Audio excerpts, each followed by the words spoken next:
warahmatullahi wabarakatuh. Perkenalkan, nama saya Putri Purmawati dengan NIM 120116261138. Prodi Bimbingan dan Konseling Pendidikan Islam, Fakultas Tarbiyah dan Keguruan, Universitas Islam Negeri Sultan Syarif Kasim Riau.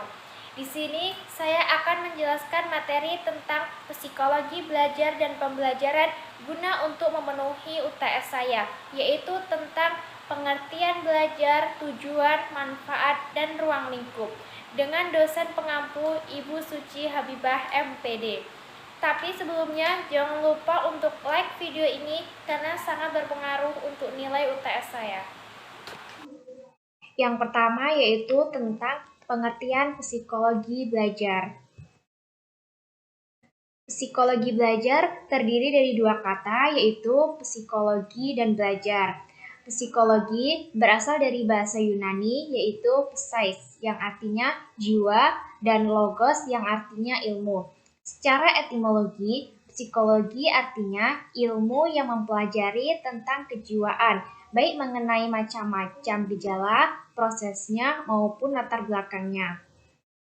Sedangkan belajar adalah usaha untuk memperoleh ilmu serta kepandaian yang disebabkan oleh pengalaman melalui pendidikan.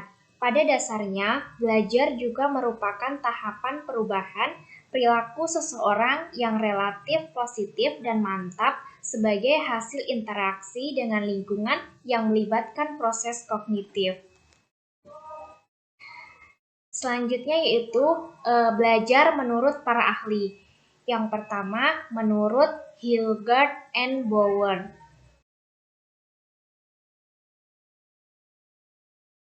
Yaitu belajar berkaitan dengan perubahan tingkah laku seseorang terhadap situasi tertentu yang disebabkan oleh pengalaman berulang dalam situasi itu, di mana perubahan tingkah laku itu dapat dijelaskan atau didasarkan pada kecenderungan bawaan untuk merespon kondisi matang atau sementara seseorang, misalnya pengaruh obat-obatan dan alkohol. Yang kedua menurut Gardner,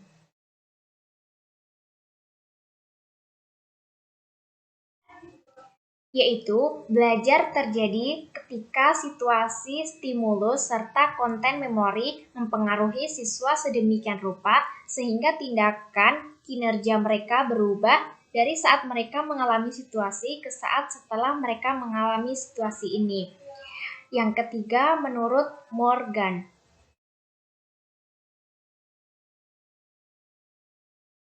belajar adalah setiap perubahan tingkah laku yang relatif permanen yang terjadi sebagai hasil dari latihan atau pengalaman. Yang keempat yaitu menurut Witherington,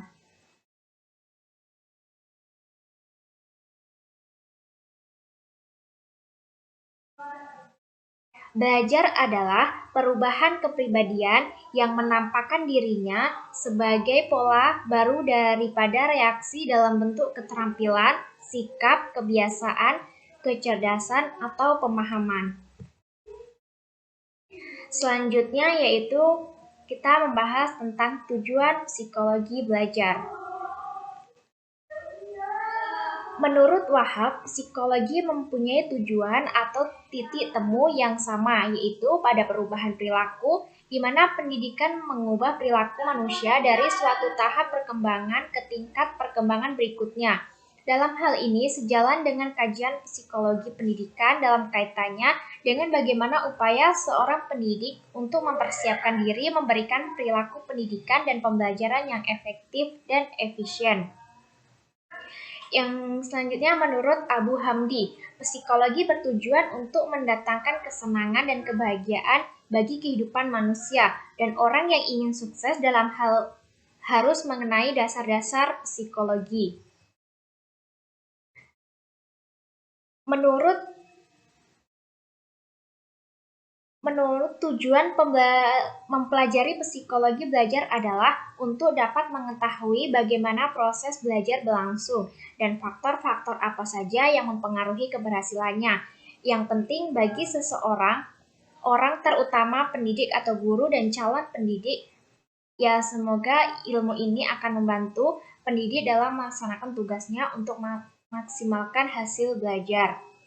Sehingga dapat dipahami bahwa tujuan mempelajari psikologi belajar adalah mengubah perilaku manusia melalui proses belajar dan faktor-faktor yang mempengaruhi dengan cara yang sesuai, mudah, dan menyenangkan.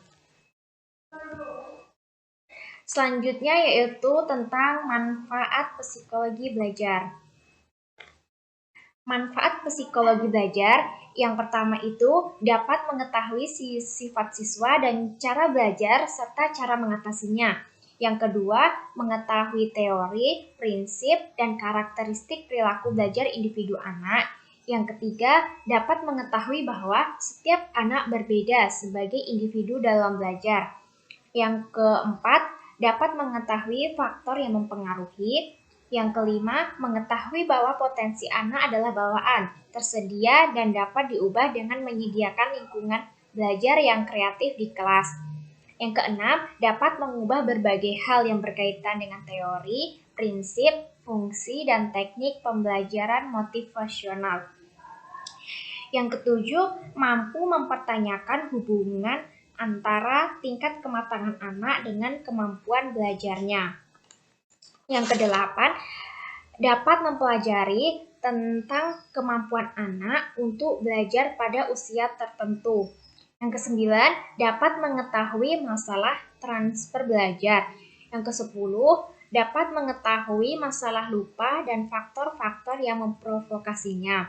Yang ke-11, dengan demikian dapat diketahui bahwa manfaat mempelajari psikologi belajar adalah meningkatkan intuisi dan pengetahuan guru dalam menyampaikan materi kepada siswa agar mudah mencapai proses pembelajaran yang efektif dan efisien.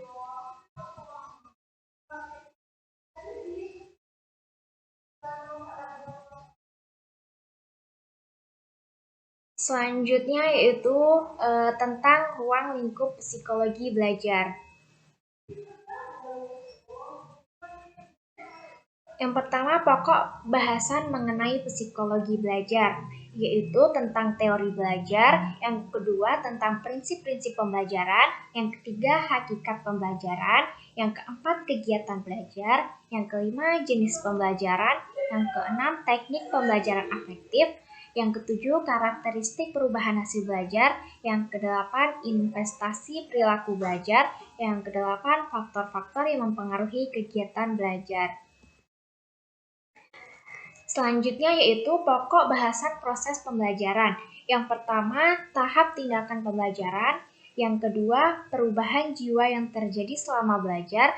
Yang ketiga, pengaruh pengalaman belajar terhadap perilaku individu. Yang keempat, pengaruh motivasi terhadap perilaku belajar. Yang kelima, signifikansi perbedaan individu dalam kecepatan memproses tayangan dan keterbatasan kemampuan belajar individu. Yang keenam, masalah proses melupakan dan kapasitas individu untuk melewatinya melalui transfer pembelajaran. Selanjutnya yaitu pembahasan utama situasi pembelajaran. Yang pertama itu suasana dan keadaan lingkungan fisik, di mana saat proses pembelajaran, suasana dan keadaan lingkungan fisik ini harus kita sesuaikan. Yang kedua yaitu suasana dan keadaan lingkungan non-fisik. Yang ketiga, suasana dan keadaan lingkungan sosial. Yang keempat, suasana dan keadaan lingkungan non-sosial.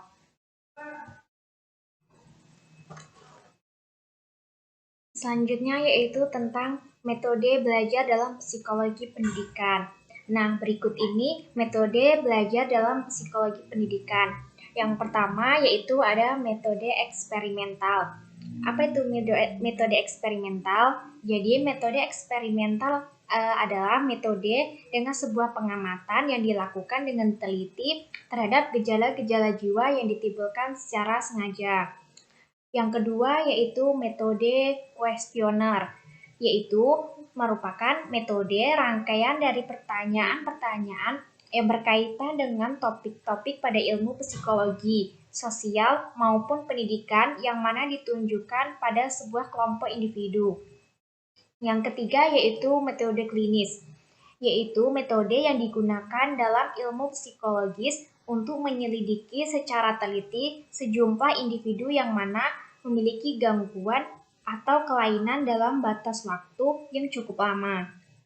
Yang keempat yaitu metode case study, yaitu sebuah catatan mengenai pengalaman seseorang di masa lalu, yaitu tentang lingkungan dan kejadian-kejadian yang ada di sekitarnya. Terus yang kelima yaitu ada metode introspeksi, yaitu metode dengan mengamati ke dalam diri sendiri dan melihat kondisi mental dalam waktu tertentu. Yang keenam yaitu ada metode ekstrospeksi, yaitu metode untuk mempelajari gejala-gejala kejiwaan dalam diri seseorang melalui cara mempelajari peristiwa di dalam diri orang lain. Yang ketujuh yaitu ada metode proyeksi, yaitu yang mana digunakan dalam penelitian pada seorang peserta didik dengan cara memberikan gambaran-gambaran. Yang kedelapan ada metode genetik. Yang kesembilan yaitu metode tes. Yaitu metode tes adalah dalam metode ini akan diajukan beberapa pertanyaan yang sudah dirancang untuk dijawab oleh peserta didik dan kemudian diamati kondisi psikologisnya.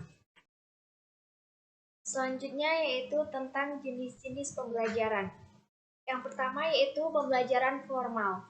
Pembelajaran formal adalah pendidikan yang diterima secara langsung dari institusi-institusi tertentu seperti sekolah, institut, universitas, dan sebagainya. Ciri-ciri pembelajaran formal: yang pertama diterima secara langsung, yang kedua dikendalikan oleh suatu institusi dan dilembagakan, yang ketiga berdasarkan kurikulum tertentu sesuai yang berlaku di dinas pendidikan, yang keempat biasanya dilaksanakan dalam bangunan yang sudah disediakan sarana dan prasarana seperti meja, kursi, papan tulis, dan sebagainya. Yang kelima dilaksanakan oleh pendidik yang berijazah, sertifikat, dan terlatih. Yang keenam melibatkan penilaian pada tiap-tiap tahap yang dilalui dalam bentuk sumatif dan formatif. Yang ketujuh lebih menekankan pada pendidikan kognitif. Yang kedua yaitu pembelajaran informal. Pembelajaran informal atau tindak formal merupakan perlakuan pelajar yang terlaksana secara tidak langsung dan tanpa disadari. Sebagai contohnya adalah pengetahuan didikan dari orang tuanya, teman sekolahnya, dan pergaulan, menghadiri seminar, menonton televisi, mendengarkan radio, membaca koran, internet, dan sebagainya. Ciri-ciri pembelajaran informal: yang pertama, berlaku sepanjang hidup. Yang kedua, tidak menetapkan isi atau materi pembelajaran tertentu yang harus dikuasai. Yang ketiga, tidak terikat oleh institut tertentu seperti dinas, sekolah, dan sebagainya. Yang keempat, berlaku kapan saja dan di mana saja, tidak tergantung tempat sekolah. Yang kelima, terjadi secara tidak langsung melalui pengalaman-pengalaman. Yang keenam, yang ketujuh, pembelajaran tidak memerlukan guru terlatih dan ahlinya. Yang kedelapan, tidak menggunakan sembarang penelitian. Yang ketiga yaitu pembelajaran non-formal. Pembelajaran non-formal adalah pendidikan di luar jalur pendidikan, di luar pendidikan formal yang dapat dilaksanakan secara terstruktur dan berjenjang. Hasil pendidikan non-formal dapat dihargai setara dengan hasil program pendidikan formal setelah melalui proses penilaian penyertaan oleh lembaga yang ditunjuk oleh pemerintah dan pemerintah daerah dengan mengacu pada standar nasional pendidikan.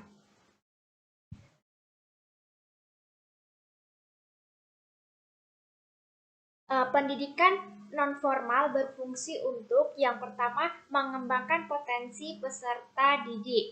Yang kedua, menekankan pada penguasaan pengetahuan dan keterampilan fungsional. Yang ketiga, mengembangkan sikap dan kepribadian profesional. Yang keempat, pembelajaran non-formal meliputi yang pertama, pendidikan kecakapan hidup. Yang kedua, pendidikan anak usia dini. Yang ketiga, pendidikan kepemudaan. Yang keempat, pendidikan pemberdayaan perempuan. Yang kelima, pendidikan kekerasan. Yang keenam, pendidikan keterampilan. Dan yang ketujuh, pelatihan kerja.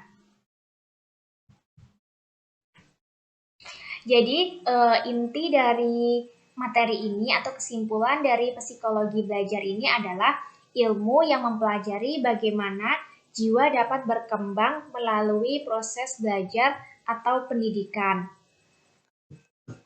Mungkin itu saja yang dapat saya sampaikan. Mohon maaf jika ada kesalahan.